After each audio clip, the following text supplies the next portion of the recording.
Comment organiser un séjour de 2 semaines dans le nord de la Thaïlande? Où loger dans le nord de la Thaïlande? Que visiter dans le nord de la Thaïlande? Je vous explique tout cela juste après ça.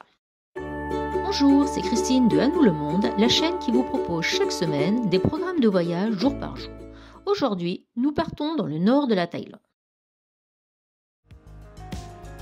On commence la visite de Chiang Mai par l'ancienne cité qui regorge de temples. Ne manquez pas en particulier les Wat Chedi Luang, Prasing, Sri Supan, Saen Phang, Prayao, Mongre ou encore Chiang Mai. Visitez aussi le Wat Patao, puis allez vous détendre avec un bon massage au centre de réinsertion des femmes par exemple. En fin de journée, allez assister à la prière des bonzes, puis flâner au Vavarot Market, moins touristique mais tout aussi agréable.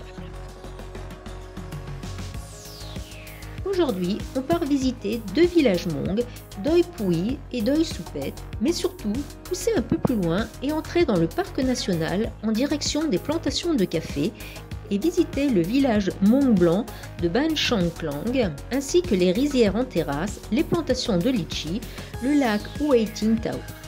Vous y serez tranquille et l'endroit est merveilleux. Le soir, allez assister à la bénédiction des moines au temple de la Golden Mountain et finissez la soirée au Night Bazaar.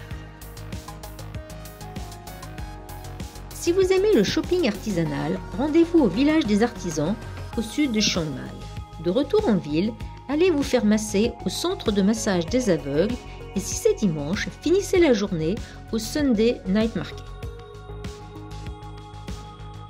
Le matin tôt, départ pour Chiang Rai. Durant ces 2 journées, visitez le temple du Bouddha d'Émeraude, l'incroyable temple blanc et le temple noir. En fin de journée, vous partirez pour Chiang Saen, au bord du Mékong. Cette journée sera consacrée à la visite du temple d'or, en particulier au hall de l'opium, le musée royal de l'opium, un peu excentré mais beaucoup plus intéressant que celui du triangle d'or. Visitez aussi le Wat Prata Phagao, un centre bouddhique très important, un peu en altitude, puis offrez-vous une mini-croisière sur le Mékong. Cette journée constitue une journée de transit. Revenez à Chiang Mai et partez aussitôt pour Sukhothai.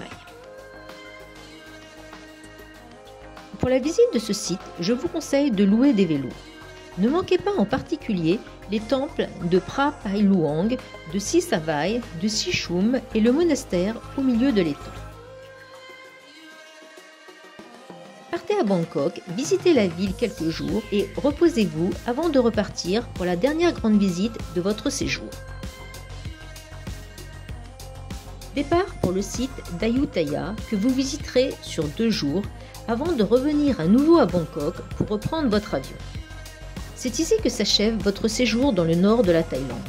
Si vous voulez visiter Bangkok ou poursuivre au sud de la Thaïlande, allez voir la vidéo que j'ai faite sur la visite de Bangkok et la découverte des îles au sud de la Thaïlande.